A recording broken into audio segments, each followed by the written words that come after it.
How's it going, everyone? College Lefty, and in this video I'm going to be predicting the set 40 headliner card. I'm also going to be unlocking 2 more prestige cards in this video. So let's go ahead and get right into some of these clues.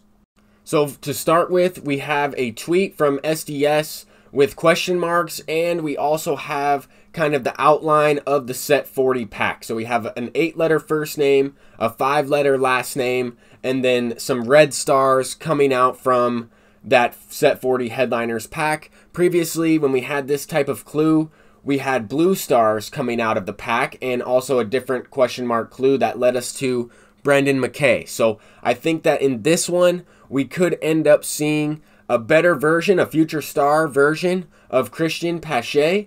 I'm not sure exactly, though, if this is the choice, because the Braves are more of a blue team, and I would think if it is him, then we would have those blue stars coming out of that headliner pack. But this is the safest bet to make this prediction. I think that it's going to be this card. I think he'll have about 98 fielding. He should have about the same speed, maybe a little bit more, and better contact. I think that it could also be Jonathan India, who is a part of the Reds organization, and that would also match up with those stars coming out of the pack.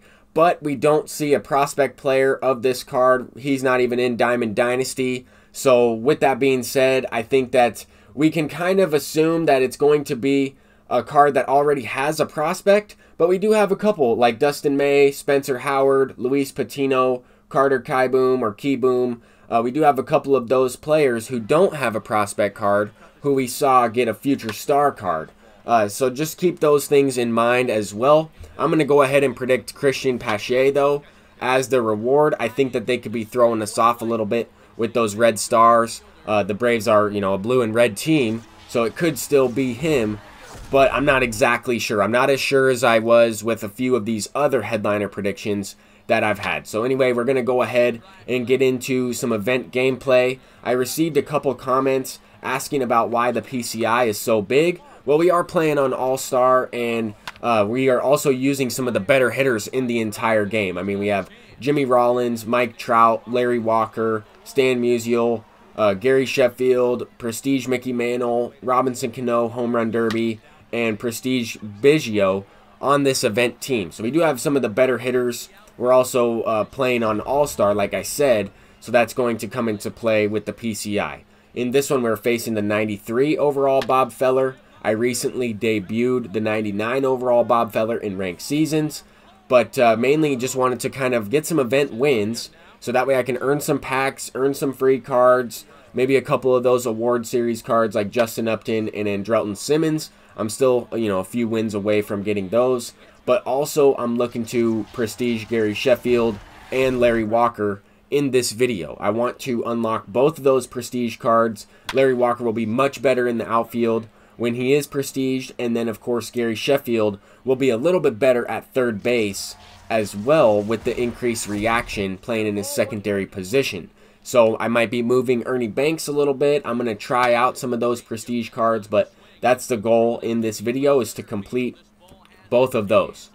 But for the most part, I have had some success in this event. I've won the majority of my games. I have lost a couple of games as well, mainly by either walk-offs or just one-run games where, sometimes we just didn't get rewarded. Sometimes we give up, too many home runs, too many runs, throw some pitches down the middle. But for the most part, I have been able to hit pretty well in this thing, and I'm able to grind out a lot of prestige stats, and that's what I think the main focus for these events are. But anyway, in this one, we end up hitting a 3-run shot with Sheffield. The clip didn't really show up. Same type of thing here, as it kind of just advances forward. This ball was off the wall, just a laser beam line drive off the wall. Now we have Vladimir Guerrero in as a pinch hitter, and he's going deep. That card is really good against lefties. I mean, I've even used him a couple times against righties. He just has a really nice load and swing.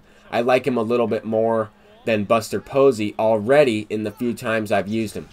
But here with Sheffield, another home run, a 2-run shot. So we only need a few more base hits. We have accumulated all the RBIs needed for Sheffield and finish that off in this specific game. So we take a 10-2 lead. Robinson Cano goes deep. This opponent started to make a comeback, though.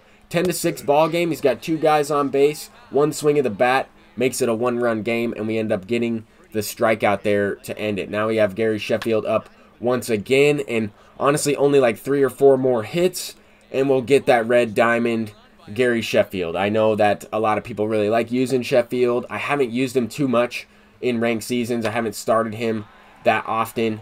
I thought that this was kind of interesting. This opponent brought in Stephen Wright out of the bullpen, and Stephen Wright was throwing a pretty hard knuckleball. I mean, 75, closer to 80 miles an hour sometimes.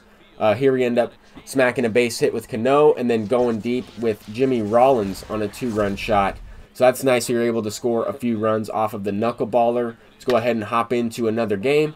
Larry Walker is going deep, so quite a few good hits and home runs from some of these cards I'm looking to prestige. We have Larry Walker up once again, and only need about five more base hits with him, and he's going deep with a 2-run shot. Perfect on a cutter low in the zone. Top of the 3rd inning with 2 down. I feel like if I didn't score right there, I would have gotten walked off, and that's just the case sometimes. In this one, we're starting it off with a 3-run shot with Stan Musial facing a lefty in James Paxton. I did make a couple mistakes in this game. Got some base runners thrown out, just did some dumb stuff. Here with Mike Trout, we pop up, just got under that slider, up and away. That pitch has definitely got to be hit. And then I also left early with Larry Walker. I thought that ball was getting off the wall. I shouldn't have pressed L1 until it did hit the wall or until he made the play, because if he didn't, we're most likely going to score. But it ends up costing me, as I probably would have been able to score that run because it was only the first out of the inning. If we didn't get doubled up, we end up losing, or at least giving up the tie. And now in the bottom of the 4th, he does walk it off. So with that being said, that's going to happen. I made my mistakes in this one and cost myself the win. That opponent could also hit a little bit. He's a good player, and I just did not capitalize on my opportunities. I only had that 3-run homer, and I had multiple chances to score in that last game. Anyway, here with Sheffield, this is actually the last hit that I needed with him in order to get the prestige card. It's a little bloop single, but it does result in a double, actually. And then, of course, he does come around to score. So kind of an interesting play. We do get the 1-run lead in the 2nd and end up winning that last game. So now we only need a couple more hits with Walker. I think it's like 1 or 2 hits. This actually might have been the last hit needed for the prestige Larry Walker. I'm still going to be using a couple of these cards on the bench for this event, just because I only have like 5 guys that I can prestige at the moment in my lineup, or that I can actually use in this event. And honestly, I'm not looking to work on Carlos Correa or Didi Gregorius or too many of those Player of the Month cards personally, but that's just me. Anyway, we end up hitting a base hit up the middle. Got a little lucky there, but cashed in another base knock and an RBI with Larry Walker. We're actually down a run in this game here, and Jimmy Rollins ties it up. Bottom of the 3rd, nobody down. He ties it up. Now we have 2 outs with Sheffield up, and he walks it off. Nice hit from Sheffield. We do have the prestige card, but I figured I would continue on with this event, with this player, just try and continue to use him as well. Here we have Mike Trout up in this one, top of the 1st inning. A no doubter, a fastball, perfect. Actually a cutter, but that's off the scoreboard, and that gives us a 1-0 lead. We end up giving up an infield base hit to the shortstop. I actually made a bad throw as well with Jimmy Rollins. First error that I've made with him, even though it counted as a base hit. He probably would have beat it out anyway. It was a tough play. I just didn't make a good throw, which is kind of interesting with a diamond fielder. That's the first time that that's happened this year to me. But then we get rewarded on a questionable swing. Sometimes I'm hitting perfects right to them, and sometimes we get rewarded on a good or a good okay that's like way under the ball and it goes out. So who knows? I mean, this game can play pretty interesting at times.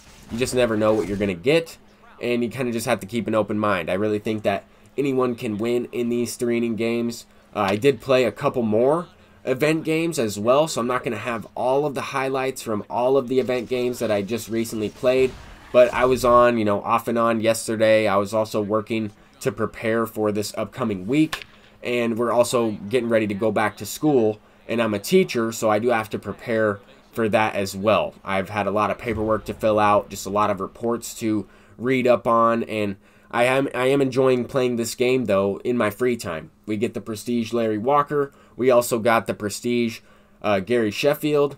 But let me know what you guys think about the Set 40 headliner card. Do you think it's going to be Christian Pache, or do we think it's going to be Jonathan India? SDS also tweeted out that we are going to be getting a Reds player program within the 6th inning starting tomorrow, so that might be something to keep in mind as well. But that's going to do it for this video. Thank you all for watching. Peace out.